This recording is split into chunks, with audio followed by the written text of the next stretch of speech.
तो आज की इस वीडियो क्लिप में हम चर्चा करने वाले हैं इलेक्ट्रिक फील्ड की। आने वाले कुछ एक मिनटों में हम समझेंगे कि इलेक्ट्रिक फील्ड का कंसेप्ट फिजिक्स में क्या है। चलिए तो शुरू करते हैं। सबसे पहले हमें समझना होगा कि फील्ड क्या होता है। इलेक्ट्रिक फील्ड समझने से पहले हमें ये समझना होगा कि फील्ड क्या होता है।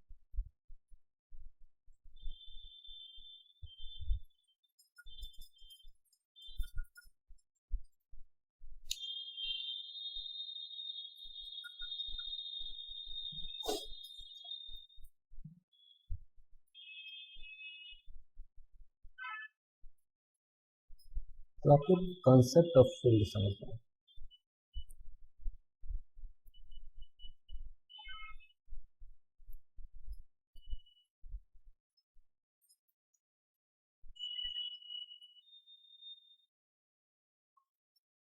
ऐसा कुछ रियल वर्ल्ड में होता नहीं है फील्ड टाइप का चीज। रियल वर्ल्ड में क्या फील्ड, मैदान, क्रिकेट का मैदान है ना। लेकिन ये उस फील्ड से अलग की बातें हैं, कुछ मिलता जुलता है लेकिन अलग। बहुत जगह कुछ फिजिकल फेनोमेना में ऐसा देखा गया कि एक बॉडी दूसरी बॉडी पर फोर्स लगाती है लेकिन बिना फिजिकल कांटेक्ट। बात समझ रहे हैं? 10 टर्म में पीछे पढ़ा था कि जब एक चार्ज दूसरे चार्ज के बगल में आती है तो दोनों चार्जों के बीच कूलम लॉ के हिसाब से फोर्स लगता है। तो जरूरी नहीं है कि दोनों चार्जों के बीच फिजिकल टच हो। फिजिकल टच रहने को बात कुछ और होगी, लेकिन एक बिना फिजिकल टच के भी एक चार्ज दूसरे चार्ज पे फोर्स अप्लाई कर रहा है। यही नहीं, आपने ग्रेविटेशन के बारे में चैप्टर पढ़ा होगा और आपके पास उसमें क्या होगा, धरती सारी वस्तुओं को अपनी तरफ खींचती है। अपना अर्थ सारी वस्तुओं को, न्यूटन के सेब को अपनी तरफ खींचती है ना। तो सेब पेड़ पे था, ग्राउंड में टच में नहीं था, जमीन से जुड़ा हुआ नहीं था सेब। तो मैं ये बताना चाह रहा हूँ कि बहुत सारे फिजिकल फेनोमेना ऐसे हैं हमारे चारों तरफ जहाँ एक एंटिटी दूसरे एंटिटी पे फोर्स अप्लाई करती है बिना किसी कॉन्टेक्ट के। एक सेपरेशन रहते हुए भी, फिजिकल सेपरेशन रहते हुए भी फोर्स एग्जिस्ट करता है। तो इस तरह की बात को समझने के लिए फील्ड का कॉन्सेप्ट लाया गया। समझ गए? हमने बोला कि ग्रेविटेशन केस में हमने बोला कि अर्थ के चारों तरफ एक ग्रेविटेशनल फील्ड है। उसी तरह हम इलेक्ट्रिक एनर्जी के बारे में बोलेंगे, इलेक्ट्रिक सिनेरियो में बोलेंगे किसी चार्ज के चारों तरफ इलेक्ट्रिक फील्ड है। हम आगे चर्चा करेंगे कैसे। तो फील्ड का कॉन्सेप्ट समझ रहे हैं? बोले तो एक्शन एट ए डिस्टेंस या फिर फोर्स विदाउट कॉन्टैक्ट, ये भी बोल सकते हैं, फोर्स विदाउट कॉन्टैक्ट। जैसे ये एक मास है, मान लिया धरती है, ये एक छोटा मास है, न्यूटन का सेब है, और इसको ये क्या है, यही ग्रेविटेशन फोर्स को बताता है।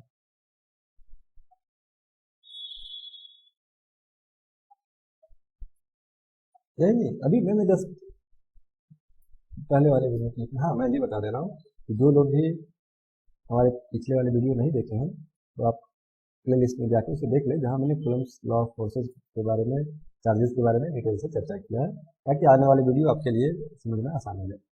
तो मैं बता रहा था कि हमने पिछले क्लासेस में देखा था कि किस तरह एक चार्ज Q दूसरे चार्ज Q पे फोर्स लगा रहा है।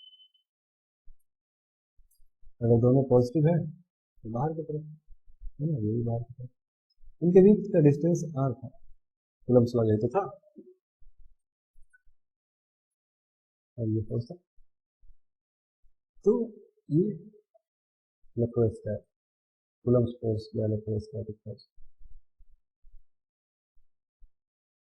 हम इस तरह के बातों को स्पष्ट करने के लिए एक कंसेप्ट ऑफ फील्ड अप्लाई किया गया। हमने बोला कि भाई ऐसा है कि ये चार्ज अपने सराउंडिंग्स में इलेक्ट्रिकल फील्ड क्रिएट कर ले रहा है, और जो चार्ज इस फील्ड में एंट्री ले रहा है वो एक फोर्स महसूस करेगा इंटरेक्शन के चलते, फील्ड से इंटरेक्शन के चलते। ये फोर्स ऐसा नहीं इस चार्ज को हटा के हम दूसरा चार्ज लाए तो उसको फोर्स नहीं लगेगा, लगेगा। इसी बात को स्पष्ट करने की मैं बोल दिया कि ये क्यू अपने चारों तरफ बहुत दूर तक भले उसकी इंटेंसिटी कितना भी हो एक फील्ड क्रिएट कर रहा है, और जब दूसरा चार्ज इस फील्ड में एंट्री कर रहा है तो फोर्स महसूस कर रहा है। यही बातें इस क्यू के लिए भी सही है, स्मॉल वाले क्यू चार्ज के लिए भी सही है। ये चार्ज भी अपने चारों तरफ एक इलेक्ट्रिक फील्ड जनरेट कर रहा है, और जब ये दूसरे किसी इलेक्ट्रिक फील्ड में एंट्री कर रहा है या कोई दूसरा चार्ज इसके इलेक्ट्रिक फील्ड में एंट्री कर रहा है, तो दोनों इलेक्ट्रिक फील्डों के बीच इंटरेक्शन हो रहा है, या इलेक्ट्रिक फील्ड और चार्ज के बीच इंटरेक्शन हो रहा है, और उनके बीच फोर्स लग रहा है, आइदर रिपल्सिव और अट्रैक्टिव। ये तो इलेक्ट्रिक फील्ड के नेचर ऑफ चार्ज पे डिपेंड कर रहा है, ठीक है। इसी तरह ग्रेविटेशन में भी हमने देखा था। चलिए हम मान ले रहे हैं कि आगे के डिस्कशन में हम इस तरह के पिक्चर से, अब हम ग्रेविटेशन वाला छोड़ दे रहे हैं। ग्रेविटेशन नहीं, मैग्नेट में भी आपने, है ना, एक मैं और नोट कर दूं, ऐसा आपने मैग्नेट में भी देखा होगा, है ना, देखा है ना, नॉर्थ पोल साउथ पोल, और अपने यहाँ चुंबक लाते हैं, है ना, अगर नॉर्थ आ गया तो क्या होगा, वीकेंड करेगा, है सेम में डिपेंड करता है, ये अट्रैक्ट करेगा, है ना, ये दोनों अट्रैक्ट करेगा, ठीक है। तो मतलब ये टच में नहीं है, इनके बीच फील्ड जनरेट हो रहा है और उसी के चलते ये फोर्स मिल रहा है। तो कंसेप्ट ऑफ फील्ड को इंट्रोड्यूस किया गया और बताया गया किस तरह के फिजिकल फिनोमेना में, चाहे वो ग्रेविटेशन के केस में हो, इलेक्ट्रोस्टैटिक के केस में हो, या मैग्नेट के केस में हो, है ना, एक फील्ड जनरेट होता है किसी एंटिटी के, वो मास हो या चार्ज हो या मैग्नेट का पोल हो, उस एंटिटी के चारों तरफ सराउंडिंग्स में एक फील्ड जनरेट होता है, ग्रेविटेशनल फील्ड हो या इलेक्ट्रिक फील्ड हो या मैग्नेटिक फील्ड हो। तो आज की डिस्कशन का मेन मुद्दा अपना है इलेक्ट्रिकल फील्ड के बारे में, ठीक है। तो मैंने एक चार्ज रखा है और एक छोटा चार्ज क्यू रखा है। ये कोई चार्ज या डिस्ट्रीब्यूशन ऑफ चार्ज हो सकता है, एक सिंगल चार्ज हो सकता है या डिस्ट्रीब्यूशन ऑफ चार्जेस हो सकता है, डिस्ट्रीब्यूशन ऑफ चार्ज कहने के लिए, हाँ, कोई चार्ज स्फीयर हो या मेटेलिक चार्ज लगा हुआ हो, इस तरह का distribution of charge, linear volume वाला हो या सरफेस वाला हो, कुछ भी। Charge Q produces an electric field. The charge Q produces an electric field.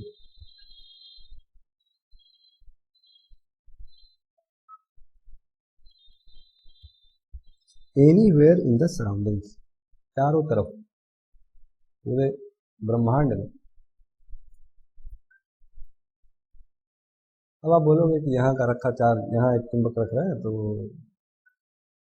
Delhi में रखे हुए चुंबक से कैसे रिपेल अट्रैक्ट करेगा, तो कर रहा है, लेकिन इतना छोटा कर रहा है कि अनुभव नहीं कर रहा है। हर एक चार्ज एक दूसरे चार्ज को अट्रैक्ट या रिपेल कर रहा है, लेकिन वो डिस्टेंस बहुत ज़्यादा रहने के चलते जीरो है। एनीवेयर इन द सराउंडिंग्स, मैं इस बात को समझा रहा हूँ। तो जैसे ही आपने कोई चार्ज रखा Q, तो इसके चारों तरफ फील्ड बन गया, और उसके बाद when another charge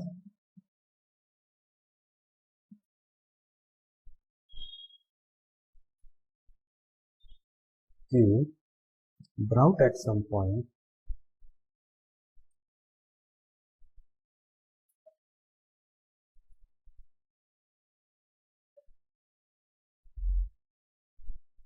E confined at a distance R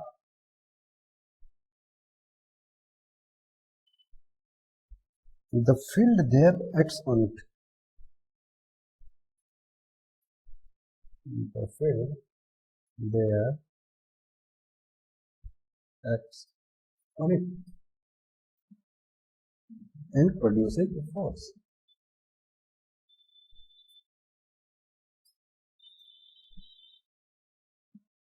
मेरे कहने का मतलब ये है कि ये 2 स्टेप प्रोसेस है। अभी तक तो आपने कूलम्स लॉ पढ़ा था, उसे आप अब आगे से 2 स्टेप प्रोसेस के रूप में समझें। कि आपने एक चार्ज रखा, उसके चारों तरफ एक इलेक्ट्रिक फील्ड बना, और उस इलेक्ट्रिक फील्ड में अगर कोई दूसरा चार्ज एंट्री कर रहा है तो वो एक फोर्स महसूस करेगा। ठीक है, ये 2 स्टेप में आप इसे समझिए। ठीक है, ये और ये 2 अलग अलग स्टेप। तो कूलम्स लॉ सीधे दूसरे स्टेप के बारे में बता रहा था ना, इलेक्ट्रिक फील्ड के बारे में वहां चर्चा नहीं थी, बस उन्होंने रिजल्ट दिया था कैसा होता है। ठीक है, चलिए।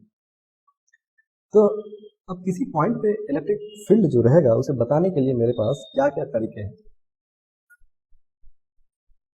Electric field at a point, देखिए इलेक्ट्रिक फील्ड का संबंध किसी न किसी डिस्टेंस से है। ठीक है, डिस्टेंस का रहना जरूरी है, तभी सोर्स ऑफ डिस्टेंस, तभी आप इलेक्ट्रिक फील्ड डिसाइड करेंगे। आगे हम देखेंगे। Electric field at a point can be described at a point can be described as 3 slide. पहला, आप इसे वेक्टर फंक्शन के रूप में बता सकते हैं। इलेक्ट्रिक फील्ड को आप वेक्टर फंक्शन के रूप में बता सकते हैं, स्केलर फंक्शन के रूप में बता सकते हैं। स्केलर क्वांटिटी समझ लीजिए, अभी थोड़ा डिफरेंस है, या फिर आप ग्राफ से बता सकते हैं। ये 3 तरीके हैं। अगर किसी पॉइंट पे आपको बताना हो कि इलेक्ट्रिक फील्ड की जानकारी देना हो तो आपके पास 3 तरीके हैं। या तो आप वेक्टर वाले तरीके से बता सकते हैं, या स्केलर वाले तरीके से बता सकते हैं, या फिर पिक्चर के तरीके से बता सकते हैं, ग्राफ के तरीके से बता सकते हैं। वेक्टर वाले बात को हम बोलते हैं electric field strength, electric field strength या इलेक्ट्रिक फील्ड इंटेंसिटी, और इसे डिनोट करते हैं ई से। और आगे से हम बोलेंगे इलेक्ट्रिक फील्ड सिंपली। अगर हम इलेक्ट्रिक फील्ड बोल दिए तो इस बात का मतलब क्या है, मैं वेक्टर क्वांटिटी की बात कर रहा हूँ, ई की बात कर रहा हूँ। स्केलर फंक्शन के रूप में इलेक्ट्रिक फील्ड को कैसे बताएंगे, इलेक्ट्रिक पोटेंशियल के रूप में।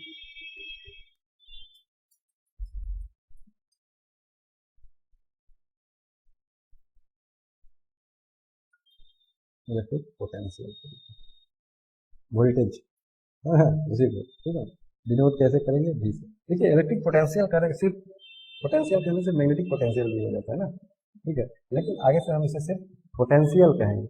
जब तक बोले नहीं तब तक आप इसे मैग्नेटिक पोटेंशियल नहीं समझिएगा, इसे इलेक्ट्रिक पोटेंशियल नहीं समझिएगा। मैंने सिर्फ पोटेंशियल बोला था, इसका मतलब इलेक्ट्रिक पोटेंशियल है। और ग्राफिकली किस तरह डिनोट करते हैं, इलेक्ट्रिक लाइंस ऑफ फोर्सेस के थ्रू।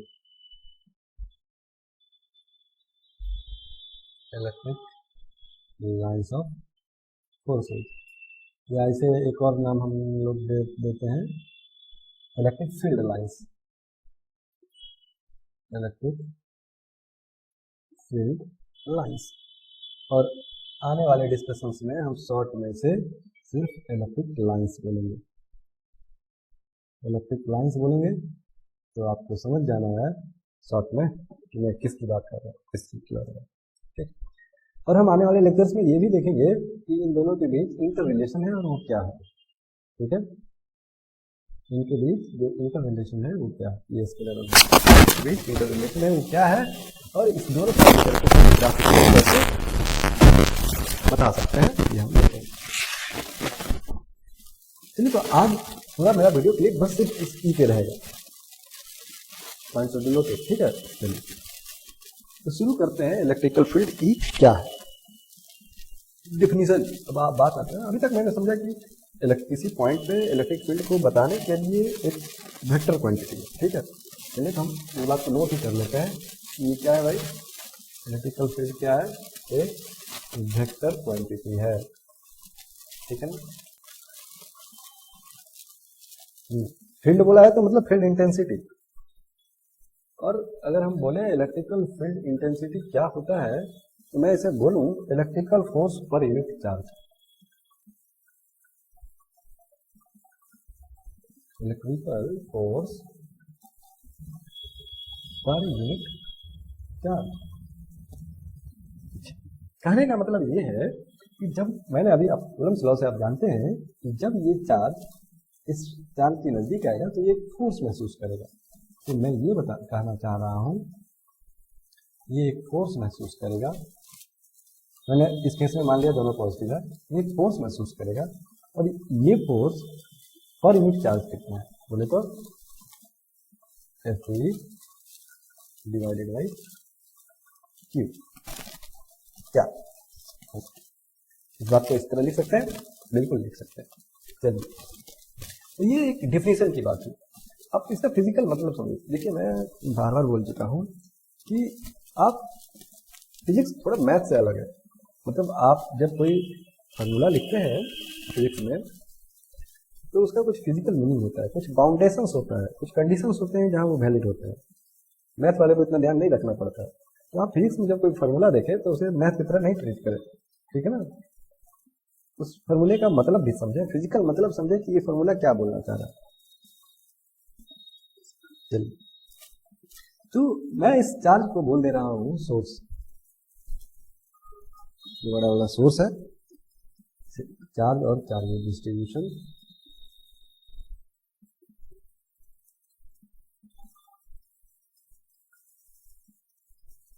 और इस छोटे वाले चार्ज को मैं टेस्ट चार्ज बोल दे रहा हूं, जो कि निश्चित रूप से पॉजिटिव होगा, ठीक है, निश्चित रूप से पॉजिटिव होना है।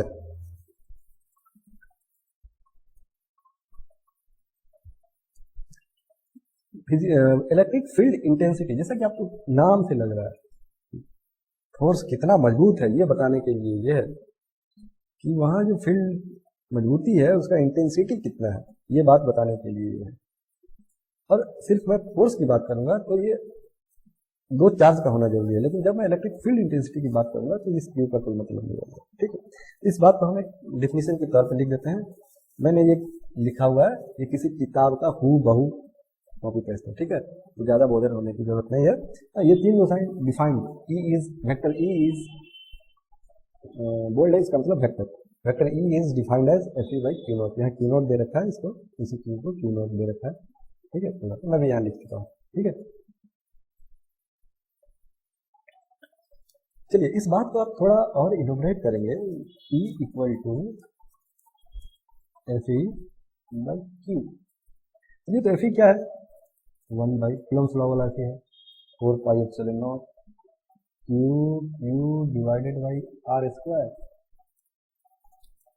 लेकिन हमें वेक्टर के फॉर्म में लिखना है। चलिए मैं इसे कूलम्ब्स लॉ के वेक्टर फॉर्म के हिसाब से इसे अरेंज कर दे रहा हूँ, R Q and this is vector R into 1 by Q. और जब आप इसे ये क्यू क्यू कट जाएगा, ये क्या आ जाएगा 1 by 4 pi epsilon naught Q by R Q into vector R. Vector R क्या है, इसका यहाँ आउटवर्ड डायरेक्शन। मैं आपको ये बताना चाह रहा हूँ कि जब आप एफ ई का डायरेक्शन जानते हैं तो यही ई का डायरेक्शन होगा, यहाँ ई का डायरेक्शन भी यही होगा, इलेक्ट्रिक फील्ड इंटेंसिटी का भी डायरेक्शन यही होगा। हाँ, इलेक्ट्रिक फील्ड इंटेंसिटी निकालने के लिए एक टेस्ट चार्ज ऑलवेज पॉजिटिव ही रखना है, ठीक है। ये सोर्स कुछ भी रह सकता है, पॉजिटिव नेगेटिव कुछ भी, लेकिन ये टेस्ट चार्ज हमेशा पॉजिटिव ही रखना है।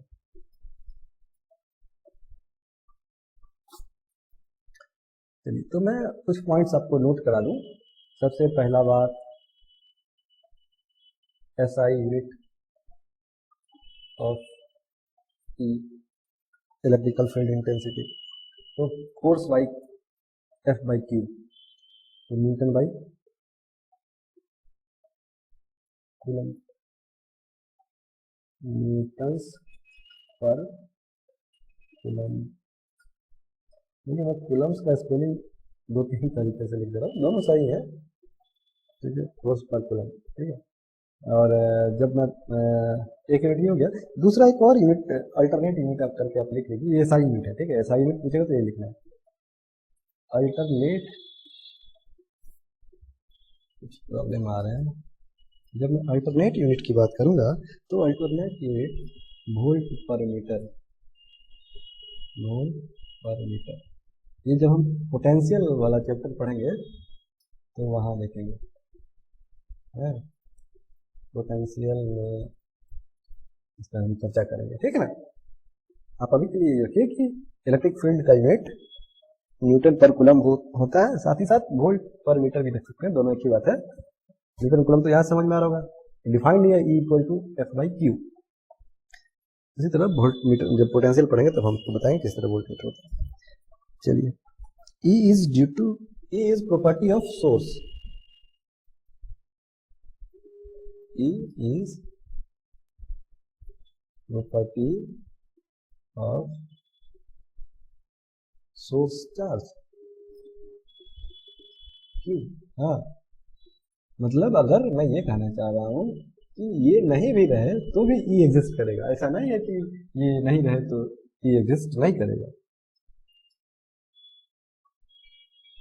ठीक है, आप समझ रहे हैं।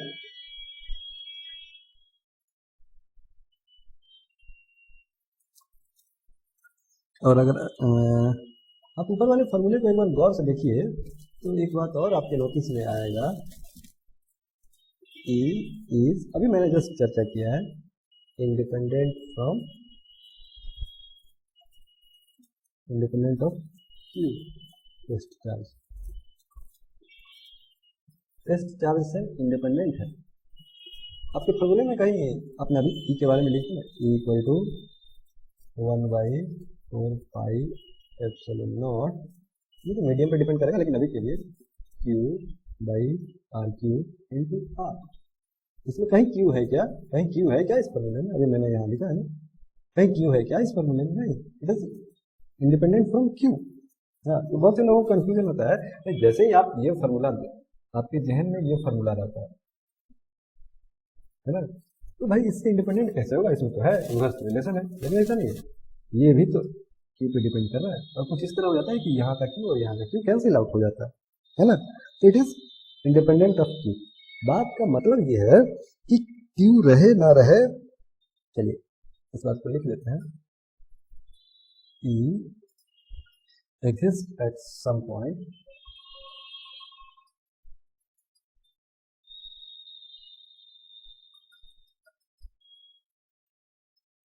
regardless of whether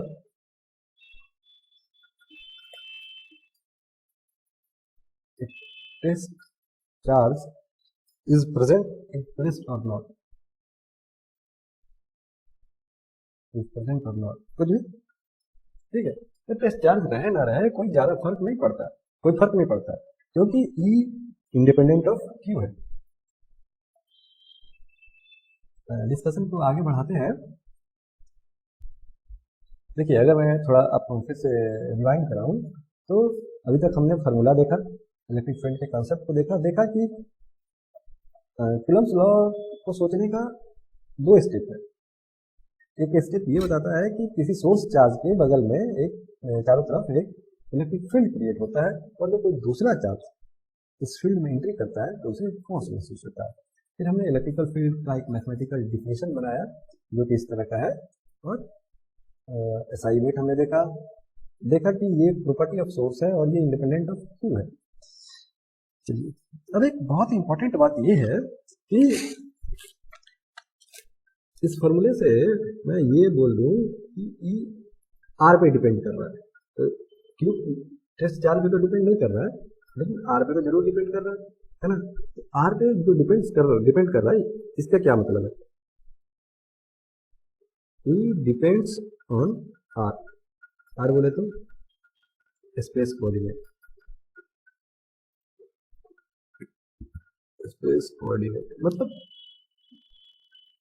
यहाँ से आप देखेंगे, अगर आप इस फॉर्मूले को ही यूज करेंगे तो ऐसा आ जाएगा 1/4 pi epsilon naught Q by are square, ऐसा भी लिख सकते हैं, ये यूनिट वेक्टर है। पिछली क्लास में हमने सब डिस्कस किया। जैसे जैसे आप आर बढ़ाएंगे तो आर स्क्वायर के हिसाब से ई का मैग्नीट्यूड कम होता जाएगा। हाँ, डायरेक्शन क्या होगा वो अलग बात है, वो डिपेंड करेगा सोर्स पे, ठीक है। तो कोऑर्डिनेट पे डिपेंड करता है। और यही नहीं, मैंने अगर कोई भी यहाँ मान लीजिए एक पॉजिटिव चार्ज रखा है तो बोला कि यहाँ से आर डिस्टेंस पे ये पॉइंट आर डिस्टेंस पे है, तो ये यहाँ वाला पॉइंट भी तो आर डिस्टेंस पे हो सकता है, एक यहाँ वाला पॉइंट भी तो आर डिस्टेंस पे हो सकता है, नीचे वाला पॉइंट भी तो आर डिस्टेंस पे हो सकता है, यानी अब 3D में सोचिए, आपके सामने वाला भी पॉइंट तो एक आर डिस्टेंस पे हो सकता है। तो जब हम आर डिस्टेंस की बात करते हैं तो उस चार्ज के चारों तरफ 3 डायमेंशन में सोचना होगा। तो फिर किसी चार्ज, कोई पार्टिकुलर सोर्स है या चार्ज है तो उसके चारों तरफ एग्जिस्ट कर रहा है, 3 डायमेंशन में आपको सोचना है। The field exists at every point in 3-dimensional space। जैसा कि मैंने पॉइंट चार्ज के बारे में बताया, और इसका क्या होगा, स्फेरिकल, स्फेरिकल शेप का मतलब आप कंसीडर कर सकते हैं। पॉइंट चार्ज 3D में सोचेंगे तो क्या, 2D में सोचेंगे सर्किल, 3D में सोचेंगे तो स्फेयर। पॉइंट चार्ज मैंने बोला 3D में सोचना है आपको। पॉइंट चार्ज जिसे कि हम सोर्स कर सकते हैं हैज स्फेरिकल सिमेट्री।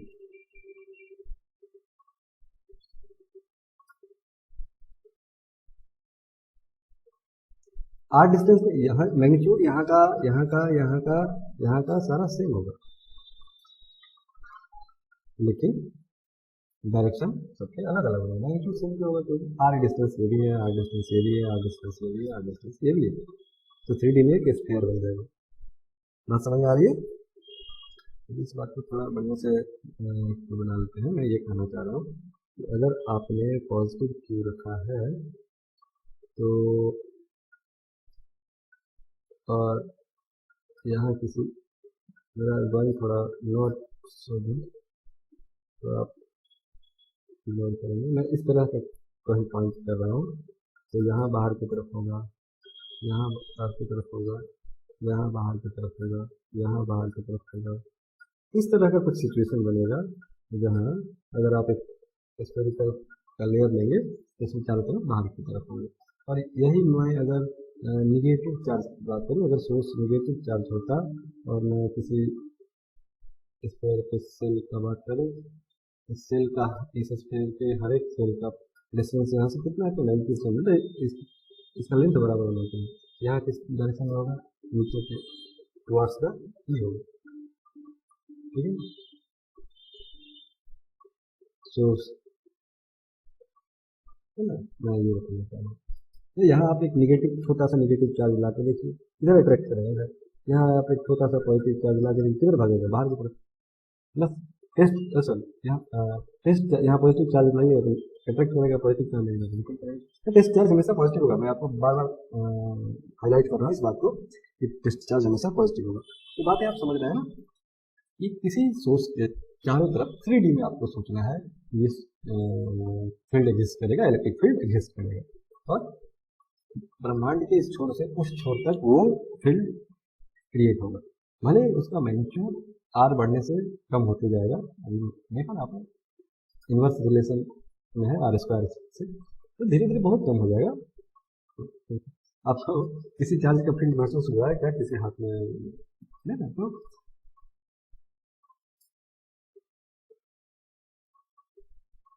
चलिए बढ़ते हैं अगले पॉइंट की तरफ।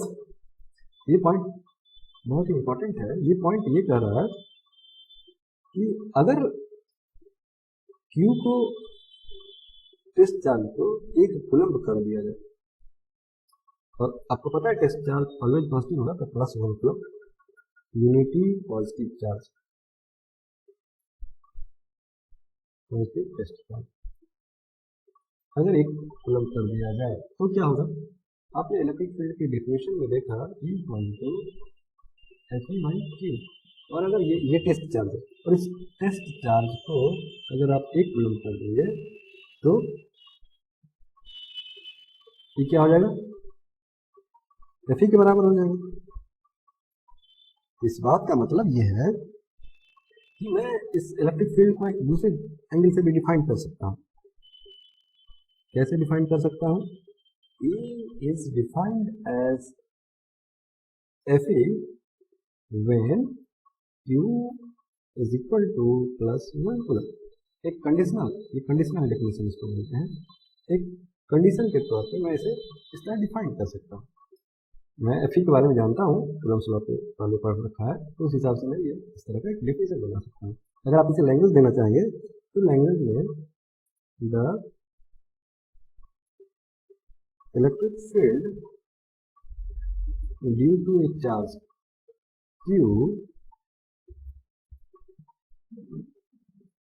at a point in space may be defined as the force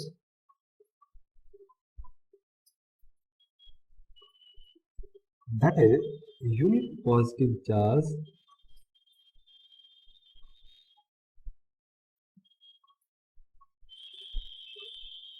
would experience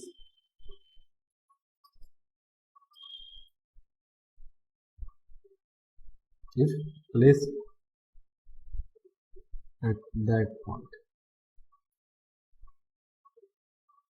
इस तरह का एक कंडीशनल डेफिनेशन बना सकते हैं कि भाई इलेक्ट्रिक फील्ड क्या है। इलेक्ट्रिक फील्ड कुछ नहीं है, एक इलेक्ट्रिकल फोर्स है F जो 1 कूलम का चार्ज किसी की चार्ज के बगल में आएगा तो महसूस करेगा। शर्त क्या है कि जो आपका टेस्ट चार्ज है वो 1 कूलम का, तो एक इलेक्ट्रिकल फोर्स है जो यूनिट पॉजिटिव चार्ज महसूस करेगा। ठीक है, तो अभी पर यूनिट चार्ज कहने वाला झमेला कम हो जाएगा, लेकिन ये कंडीशन डेफिनेशन, असली डेफिनेशन वही है, लेकिन आप किसी इलेक्ट्रिक फील्ड को इस तरह से सोच सकते हैं। चलिए, तो मैं बहुत देर से टेस्ट चार्ज बातें कर रहा हूँ। टेस्ट चार्ज को एक अलग से हम टॉपिक बना के ही देख लेते हैं। नोट में डाल लीजिए आप टेस्ट चार्ज।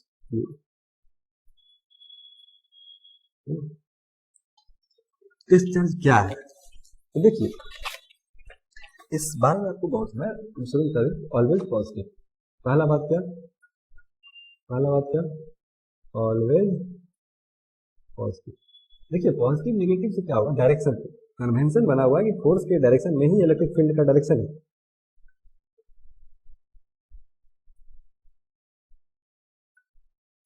पॉजिटिव चार्ज के लिए इलेक्ट्रिक फील्ड का डायरेक्शन वही है जो फोर्स का डायरेक्शन है, इसीलिए हमने पॉजिटिव चार्ज ले रखा है। टेस्ट चार्ज क्या है, ऐसा कुछ मतलब भयानक चीज नहीं है। कंसेप्ट को समझने के लिए मैं आपको पिछले बता दूं, टेस्ट चार्ज में इलेक्ट्रिक फील्ड डिफाइन करते हैं टेस्ट चार्ज पे, लेकिन इलेक्ट्रिक फील्ड का मैग्नीट्यूड क्या टेस्ट चार्ज पे डिपेंड कर रहा है क्या? नहीं ना, इंडिपेंडेंट है टेस्ट चार्ज से। टेस्ट चार्ज रहे ना रहे इलेक्ट्रिक फील्ड रहेगा। सिर्फ डिफाइन करने के लिए, इलेक्ट्रिक फील्ड के कॉन्सेप्ट को समझने के लिए टेस्ट चार्ज इंट्रोड्यूस किया जा रहा है। तो टेस्ट चार्ज एक काल्पनिक चीज है, ऐसा कुछ हमें जरूरी नहीं है, लेकिन फिजिकल फेनोमेना को समझने के लिए इस बात का सहारा लिया जा रहा है। चलिए,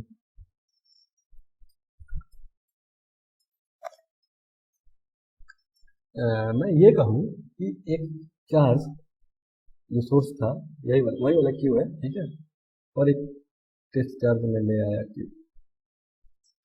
तो जैसे ही लाया तो इस पे एक फोर्स आने लगेगा F ड्यू टू क्यू, साथ ही साथ इस पे भी एक फोर्स आएगा F due to small Q. ठीक है, इसे हम सोर्स नाम दे रहे हैं और इसे test.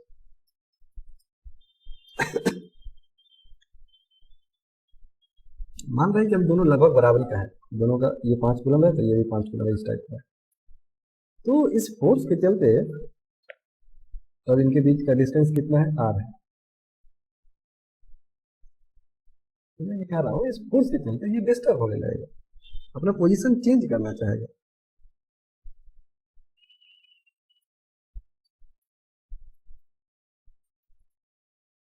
source charge Q tends to move due to FQ, ये मूव करना चाहे। जब पॉइंट चार्ज है तो ठीक है, लेकिन अगर कोई डिस्ट्रीब्यूशन, चार्जेस का डिस्ट्रीब्यूशन है तो क्या होगा, it may disturb the distribution of source charge.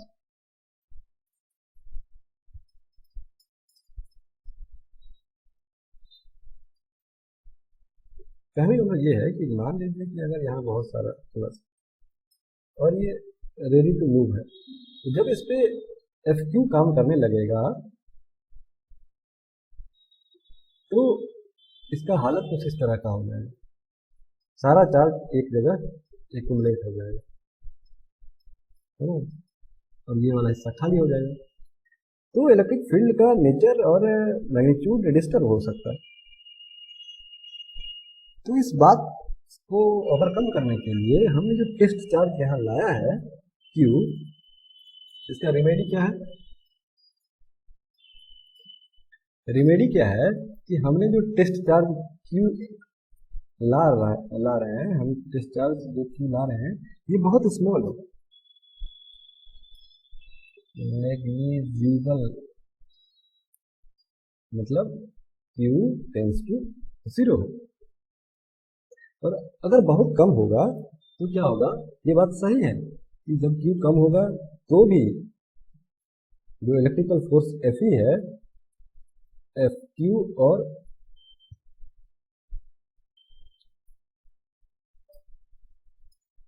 अब ये बात समझ रहे हैं ना, तो जब तीनों का मैग्नीट्यूड, मतलब ये दोनों का मैग्नीट्यूड सेम होगा, लेकिन बहुत कम रहने से Fe बाई Q ये एक फाइनाइट नंबर हो जाएगा। भाई ये भी कम हो गया, ये भी कम हो गया, फोर्स भी कम हो गया और Q तो और कम हो गया, तो एक अच्छा खासा अमाउंट रहेगा। साथ ही साथ जब फोर्स कम हो गया, हमें फोर्स कम कर ना, अभी क्या हो रहा है कि अगर दोनों टेस्ट चार्ज और ये Q दोनों बराबरी के हो तो सोर्स चार्ज मूव करना, इसका इलेक्ट्रिक फील्ड डिस्टर्ब हो जाएगा, चार्ज का डिस्ट्रीब्यूशन डिस्टर्ब हो सकता है, ये भागना चाहेगा। इसका उपाय क्या है कि इस एफ क्यू को कम कर देना। एफ क्यू कम होगा जब आप क्यू को कम करेंगे। क्यू सोर्स को तो कम कर नहीं सकते, टेस्ट चार्ज के अमाउंट को आप कम करेंगे। एफ क्यू क्या होगा, 1/4πε0 Q divided by are square. जब आप इसे डिक्रीज करना चाहेंगे, ये क्वांटिटी फिक्स है, ये क्वांटिटी फिक्स है, तो अगली सा बात है कि आपको टेस्ट चार्ज को कम करना होगा। तो जैसे ही आप टेस्ट चार्ज को बहुत कम कर दिए, एकदम जीरो से थोड़ा सा, जीरो नहीं करना है, जीरो से थोड़ा सा बड़ा करना है, इतना बड़ा करना है कि इसके इलेक्ट्रिक फील्ड को डिस्टर्ब ना करे, जो एग्जिस्टिंग इलेक्ट्रिक फील्ड है या जो डिस्ट्रीब्यूशन है उसको डिस्टर्ब ना करे, किसी तरह का फोर्स नहीं लगे, ये फोर्स लगभग जीरो हो जाए, बहुत कम हो जाए। तो ऐसा करने से ये फोर्स तो जीरो हो गया, लेकिन अब आपका ध्यान जाएगा कि हमने E बराबर एफ बाई क्यू रखा है ना, तो कहीं ऐसा तो नहीं कि E जीरो हो जाए, नहीं जीरो नहीं होगा। E क्यों नहीं जीरो होगा, Q तो कम हो रहा है, साथ साथ Fe भी कम हो रहा है, Fe कम हो रहा है और Q दोनों कम हो रहा है, तो E का कुछ ना कुछ फाइनाइट रह जाएगा। बात समझ रहे हैं मैं क्या समझाना चाह रहा हूँ? मैं ये आपको समझाना चाह रहा हूँ कि टेस्ट चार्ज का अमाउंट जो होना चाहिए, इस पर चार्जेस क्या होने चाहिए, बहुत कम होने चाहिए। बहुत कम होने से किसी तरह सोर्स का जो चार्ज डिस्ट्रीब्यूशन है वो डिस्टर्ब नहीं होगा, मतलब सोर्स जो पहले से अपना इलेक्ट्रिक फील्ड क्रिएट कर रखा है वो किसी भी मायने में डिस्टर्ब नहीं होगा, ठीक है। और हमारा डिफिनेशन भी उसी तरह रहेगा, ऐसा नहीं है कि इलेक्ट्रिक फील्ड का डिफिनेशन में ई बहुत कम हो जाएगा, ऐसा नहीं होगा। क्यों? क्योंकि जिस समय आप टेस्ट चार्ज क्यू को कम कर रहे हैं, at the same instant F Q भी कम हो रहा है, एफ क्यू कम हो रहा है, मतलब एफ क्यू कम हो रहा है, और इस दोनों का रेशियो ये भी डिक्रीज कर रहा है और ये भी डिक्रीज कर रहा है, तो ऐसा हो जाएगा कि ई जो पहले था वही आएगा। मतलब आप टेस्ट, अगर ये मान लिया जाए कि इस क्यू के लाने से, टेस्ट चार्ज के लाने से कोई डिस्टर्ब नहीं हो रहा है, तो आप टेस्ट चार्ज की जगह एक रखें, 1 कूलम रखें या 2 कूलम रखें या 5 कूलम रखें, ई के मैग्नीट्यूड और डायरेक्शन पे कोई फर्क नहीं पड़ेगा। मैंने आपको पहले भी बता रखा है कि E will not depend on test charge Q. इसे आप 1 कूलम रखें, 2 कूलम रखें, 5 कूलम रखें या हटा लें, फिर भी ई जो है वो फिक्स रहेगा। लेकिन हमें टेस्ट चार्ज को स्मॉल इसलिए रखना है ताकि सोर्स का इलेक्ट्रिक फील्ड डिस्टर्ब ना हो। तो आगे से हम एक गुड बॉय की तरह, अच्छे बच्चे की तरह इलेक्ट्रिक फील्ड को डिफाइन करेंगे। Electric field is defined as limit Q tends to 0 Fe by Q, है ना। इसके पहले हमने क्या डिफिनेशन बनाया था, सिर्फ ये लिमिट नहीं लगाया था, ठीक है। Q जीरो नहीं कर सकते हैं, फिर तो टेस्ट चार्ज का मतलब जीरो चार्ज का टेस्ट चार्ज से क्या मतलब, जीरो कर लिया तो, ठीक है। तो हम थोड़ा डिफिनेशन को सुधार कर इसमें एक लिमिट वर्ड लगा देंगे, ठीक है। बातें आप समझ रहे हैं। तो टेस्ट चार्ज एक फिक्सिशियस चार्ज है और ऐसा चार्ज है, इस बात को भी आप ना हो तो नोट कर लीजिए। नोट रहता है तो थोड़ा अच्छा रहता है, क्योंकि आप लोग छोटे बच्चे हैं। टेस्ट चार्ज क्या है,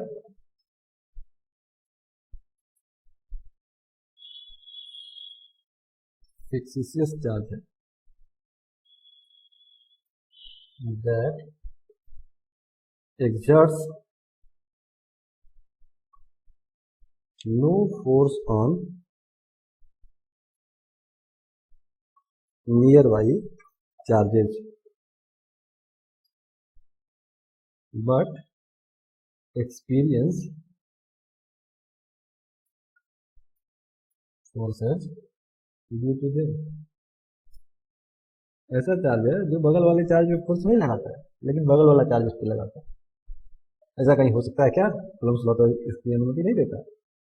लेकिन टेस्ट चार्ज के अमाउंट को हम बहुत कम करके इस बात के नज़दीक हम पहुंच सकते हैं कि टेस्ट चार्ज पे लगने वाला फोर्स बहुत कम है और ये भी सोर्स वाले फोर्स बहुत कम लगा रहा है, ठीक है। चलिए, टेस्ट चार्ज का मतलब आप समझ रहे होंगे। अब हम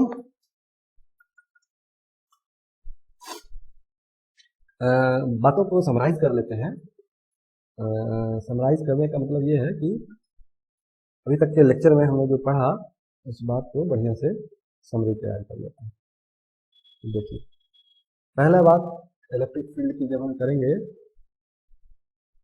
तो इसका मतलब है हम इसके बारे में बात कर रहे हैं और एक वेक्टर क्वांटिटी है, तो सबसे पहले हम मैग्नीट्यूड की चर्चा कर लेंगे और इसे हम लिखेंगे 1/4πε0 Q/r², जहाँ ये Q चार्ज है और हम इलेक्ट्रिक फील्ड की जो बात कर रहे हैं वो एक पॉइंट P पे कर रहे हैं जो यहाँ से r डिस्टेंस दूर है, ठीक है। और इसका यूनिट जो है न्यूटन पर कूलम है, ठीक है। चलिए, सॉरी, अब रही बात इसके डायरेक्शन की। तो डायरेक्शन डिसाइड करने के लिए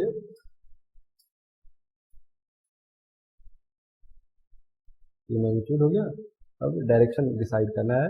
तो डायरेक्शन डिसाइड करने के लिए अगर आपका सोर्स पॉजिटिव है तो ये आउटवर्ड, अगर ये सोर्स पॉजिटिव है तो किसी पॉइंट पे इस फील्ड का डायरेक्शन जो होगा आउटवर्ड होगा,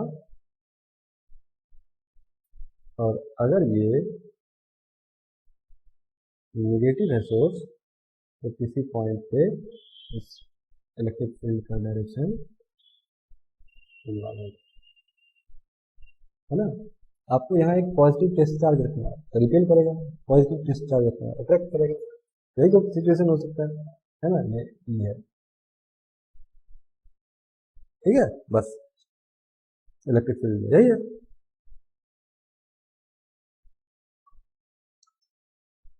तो अच्छा, आगे आगे हम लोग और इस बात को चर्चा करेंगे, लेकिन आप एक बात समझ लीजिए कि जैसे मैंने शुरू में भी कहा था कि अब आपको अभी तक आपको दो स्टेप में अब सोचना है कि जैसे ही कोई चार्ज Q रखा हुआ है तो इसके सराउंडिंग्स में इलेक्ट्रिक फील्ड क्रिएट हो रहा है, और इस इलेक्ट्रिक फील्ड में अगर कोई चार्ज Q पॉजिटिव या नेगेटिव कुछ भी आ रहा है तो वो, चलिए अब हम नेगेटिव की भी बात कर लेते हैं। अगर कोई चार्ज नेगेटिव Q आ रहा है तो, या पॉजिटिव Q आ रहा है तो वो फोर्स महसूस करेगा, और ये फोर्स कितना होगा Q, है ना। पॉजिटिव नेगेटिव कुछ भी नहीं, साइन के साथ लिखना है, ठीक है। तो अगर नेगेटिव रहेगा तो इलेक्ट्रिक फील्ड के उल्टा, और अगर पॉजिटिव रहेगा तो इलेक्ट्रिक फील्ड की डायरेक्शन में फोर्स महसूस करेगा। इस तरह सोचना है, ठीक है ना। मतलब पहले इलेक्ट्रिक फील्ड के बारे में सोचना है, देन आफ्टर इलेक्ट्रिक फोर्स के बारे में सोचना है, ठीक है ना। मैं ये समझाना चाह रहा हूँ, और इस तरह सोचना है। ऐसा ये भी कूलम्ब्स लॉ को वैलिडेट कर रहा है, ठीक है ना। क्या किसी को कंफ्यूजन है क्या?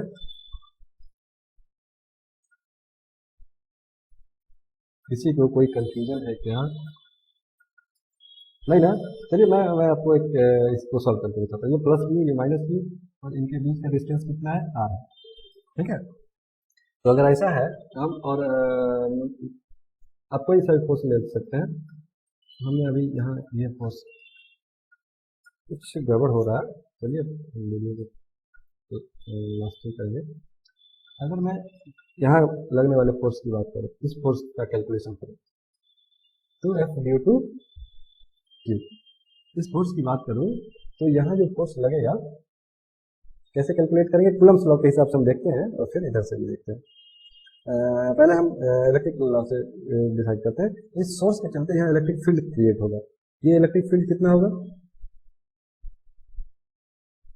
1/4πε0 Q divided by are square. इधर की तरफ, इधर की तरफ नेगेटिव है, ये सोर्स है, सोर्स पे डिपेंड करेगा। सोर्स अगर पॉजिटिव है तो इलेक्ट्रिक फील्ड किधर की तरफ?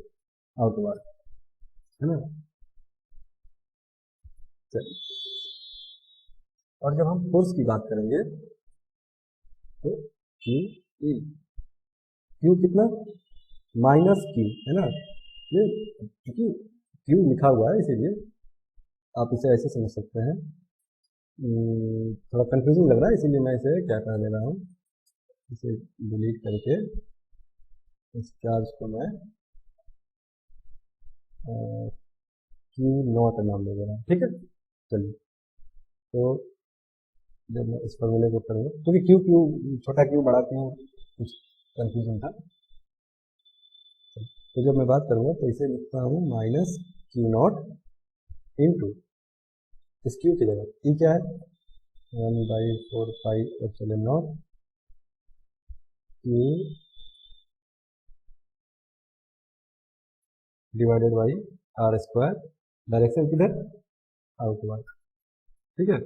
जब इसे आप सॉल्व करेंगे तो आप पाएंगे 1/4πε0 Q not divided by are square minus outward, मतलब इनवर्ड, है ना। माइनस आउटवर्ड कहने का मतलब आउटवर्ड के उल्टा डायरेक्शन। तो मैं ये कहना चाह रहा हूँ, ये फोर्स किधर लगेंगे? इस डायरेक्शन में लगेंगे, है ना। ये फोर्स इस डायरेक्शन में लगेगा, ठीक है। तो यही तो कूलम्ब्स लॉ है। ये मैंने इस तरीके से इसे वैलिडेट किया। कूलम्ब्स लॉ ये क्या कहेगा? यही कहेगा। क्या आपने देखा पिछली क्लास में आपने पढ़ा होगा।